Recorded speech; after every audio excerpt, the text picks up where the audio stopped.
ये कहानी पूरी तरह से काल्पनिक है और केवल मनोरंजन के लिए बनाई गई है। अगर इस कहानी से किसी की भावना को ठेस पहुंचे तो मैं उसके लिए क्षमा प्रार्थी हूँ। इस कहानी का किसी जीवित या मृत व्यक्ति से कोई लेना देना नहीं है। ओम जय करुणा देवा स्वामी जय करुणा देवा। ओम जय करुणा देवा पापा पापा पापा मुझे कोरोना भगवान की कहानी बताइए ना। कल मुझे स्कूल में इस पे ऐसे लिखना है। हाँ, कोरोना के लिए आ जाओ, बैठो, बैठ जाओ। बेटा, आज से बहुत साल पहले की बात है, जब दुनिया बहुत बिजी हुआ करती थी। हर आदमी यहां से वहां भागे जा रहा है, भागे जा रहा है। किसी के पास भी बिल्कुल टाइम ही नहीं था। दिन से ज्यादा रातें चमकदार थीं। क्लब, पार्टी, यही लोगों की जिंदगी थी। सुबह से लेके शाम तक ये वो सबको आगे बढ़ने की होड़ लगी थी। पता नहीं कहां जा रहे थे, पर सबको आगे बढ़ना था, सबको तरक्की चाहिए थी। और इंसान इस तरक्की में ये भूल गया था कि उसकी रिस्पॉन्सिबिलिटी क्या है। तरक्की करने के चक्कर में उन लोगों ने इस पृथ्वी को इतना गंदा कर दिया था कि उनका खुद का जीना मुश्किल हो रहा था। हर जगह कचरा ही कचरा था। धीरे धीरे करके उसने सारे पेड़ काट दिए, हर जगह गंदगी कर दी। इतनी ज्यादा गंदगी कि शायद कभी साफ ही ना हो पाए। उसने पानी को पॉल्यूट कर दिया, एयर को पॉल्यूट कर दिया, उसने सब खराब कर दिया। पानी को गंदा कर दिया, इतना सारा कचरा कर दिया कि सब परेशान हो गए। वो आपस में लड़ने के लिए इतने हथियार बना रहा था जैसे कि वो लड़ने के लिए ही पृथ्वी पर आया हो। पेड़ पौधे, हवा, जानवर, पानी सब त्रस्त हो गए थे मनुष्य से। और फिर एक दिन ये सब लोग भगवान के पास गए। त्राहिमाम, त्राहिमाम, हमें बचा लो प्रभु। त्राहिमाम, त्राहिमाम, त्राहिमाम, त्राहिमाम, हमें बचा लो प्रभु। त्राहिमाम त्राहिमाम। कौन हो तुम? प्रभु मैं पानी हूँ। ये मनुष्यों ने मेरी हालत ऐसी कर दी है, मुझे गंदा कर दिया है। आपने मुझे स्वच्छ बना के भेजा था धरती पर। प्रभु आप देखिए मेरी क्या हालत कर दी है। सारा कचरा भर दिया है, जहाँ रह रहे उसे बर्बाद किए दे रहा है।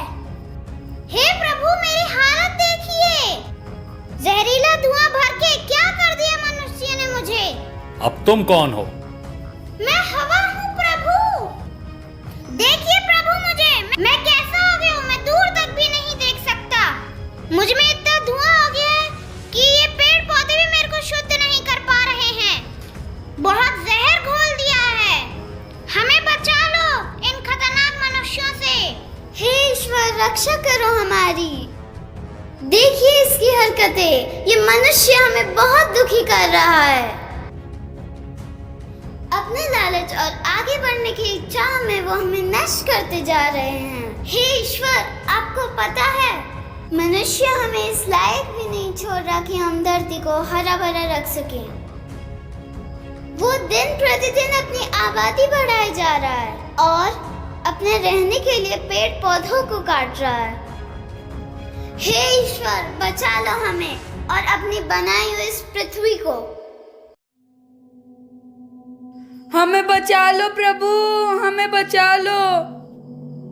ये मनुष्य हमें समाप्त किए दे रहा है। ये स्वार्थी मनुष्य अब हमारे हर प्रजाति को अपना भोजन बनाए दे रहा है। सांप, चमगादड़, बिल्ली, किसी भी जानवर, किसी भी कीड़े मकोड़े को नहीं छोड़ रहा है, सबको खाया जा रहा है। हमें बचा लो प्रभु। हे प्रभु हमें बचा लो। मनुष्य हमें पूरी तरीके से खत्म किए दे रहा है। आपने जो दुनिया बनाई थी उसमें हम सभी पृथ्वीवासियों का बराबर का हक था, मगर मनुष्य हमारी हर प्रजाति पे अपना अधिकार समझने लगा है। आपने हम जानवरों को ढेर सारे बच्चे पैदा करने का वरदान दिया था, लेकिन जनसंख्या मनुष्य बढ़ाया जा रहा है। वो एक एक करके अपनी प्रजाति को बढ़ाया जा रहा है और खुद जानवरों की तरह रहने लगा है। तू बचा लो हम सबको और बचा लो अपनी इस बनाई हुई दुनिया को। हमें बचा लो प्रभु हमें बचा लो प्रभु। ये बात तुम सबने पहले क्यों नहीं बताई? तुम्हें पता है मैं ईश्वर हूं और जब तक मुझसे कोई मांगेगा नहीं, मैं दूंगा कैसे? ये मनुष्य प्रजाति हमेशा मुझसे कुछ न कुछ मांगती रहती है और मैं इन्हें देता रहता हूं। इसलिए हमारा ध्यान कभी तुम लोगों की तरफ गया ही नहीं। पर आज तुम लोगों की बातें सुन करके मनुष्य प्रजाति को यह बताना होगा, ये प्रकृति मेरी बनाई हुई है और ये बात उसे समझनी होगी। पृथ्वी और उस पर रहने वाले हर जीव का, हर प्राणी का उतना ही अधिकार है जितना मनुष्य का है। तुम लोग चिंता मत करो, मैं भी अपने दूत को उनको समझाने के लिए भेजता हूं।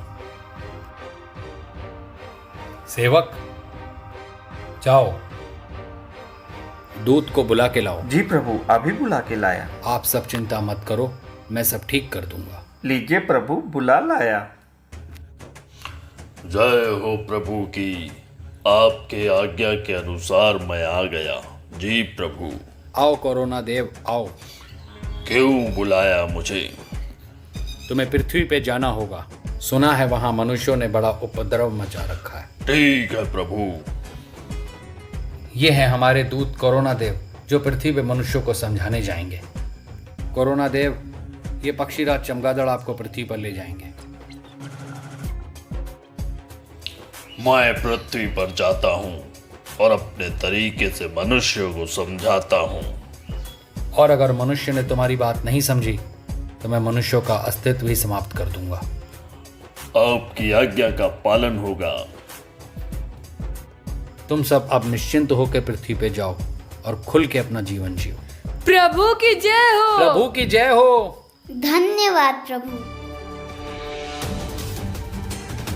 सावधान मनुष्यों, तुमने जो प्रकृति को नुकसान पहुंचाया है उसका दंड तुम्हें जरूर मिलेगा। मैं आ गया हूं।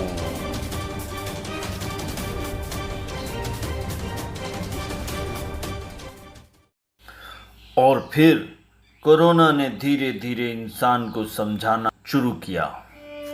दिन रात आसमान में उड़ने वाले लोग अचानक से जमीन पर आ गए। जिन रास्तों पर घंटों जाम में गाड़ियां प्रदूषण फैलाती थीं, वो रास्ते एकदम सुनसान हो गए। सारे इंसान डर गए कोरोना से। और तब प्रकृति ने धीरे धीरे खुली हवा में सांस लेना शुरू किया। ये मनुष्य डर के मारे सब छुप के घर में बैठ गए। कई महीनों तक इंसान घर से नहीं निकला।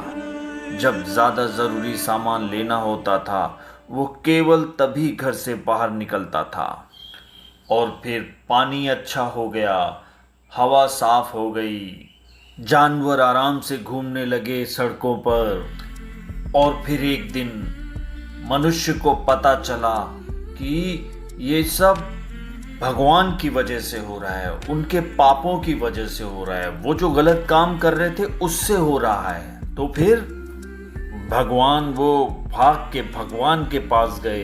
हे ईश्वर, हमें माफ कर दो। हम आज के बाद कभी मांस नहीं खाएंगे, कभी पानी गंदा नहीं करेंगे, कभी हवा को पॉल्यूट नहीं करेंगे। उन्होंने भगवान से माफी मांगी। उन्हें अपने किए पर पछतावा हुआ। तो फिर कोरोना भगवान ने सबको माफ कर दिया? तो फिर कोरोना भगवान ने कहा, ठीक है, तुम्हें थोड़ा समय देता हूं मैं। तुम लोग सुधर गए तो ठीक है, नहीं तो फिर मैं वापस आऊंगा। कुछ समझ में आया? यही कि ये दुनिया केवल इंसानों की नहीं, यहाँ रहने वाले हर प्राणी की है। और अगर आप नहीं माने तो कोई पक्षी या जानवर आके आपको फिर से कोरोना भगवान के दर्शन या फिर दूसरे भगवान के दर्शन करा देगा।